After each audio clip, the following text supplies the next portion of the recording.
markii la raadinayo dadka dhan waa igu kaftamayeen waxay dhihi jireen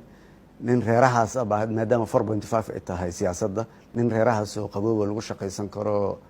oo aan waxba qaniineen hal raadiyo waa run waa kaftan way magaca lii bixiyay tusbaxan magacyada lii bixiyo kamid aha barafa lii bixiyay lehelo lii bixiyay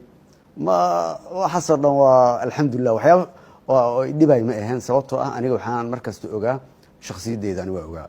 oo marnaba waxaan ogaa in waxaasi wax lamid ah aysan waxba ahayn oo dadkan reaction-koodana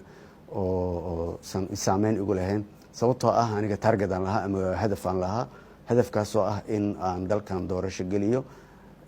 laakiin aniga markasta waxaa hadaf ii ahaa in doorashadan aan si sax u qabto aanan qofna ka hibaysan mideed kalena waxaad ogaataa waa laga fiican yahay inaad qof markasta dulmiso Soomaalidu waxay jecel yihiin siba dadkan xamar aan ka soo jeedo iyo agaarkooda in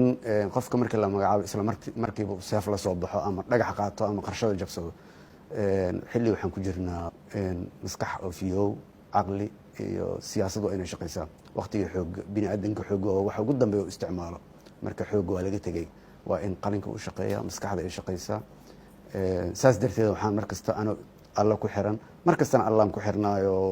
inta badan alla dartiisan kusoo badbaaday anoo kaashanayo habeen iyo maalinba in aan dariiqa aan ka leexanin dadka waxay dhahaan hal hees hadda soo baxay oo ah rooble markabkii badda dagaaygu uu ka soo saaray dekadii oo keenay dekada tariinkii uu ku xiray xasan madaxweyne xasan sheekh waxaa leeyahay tariinkii dekadii dadkii oo markabka saarnaa tariinkan ku wareejiyey waxaan kaa rabaa meel fiican inaad geysid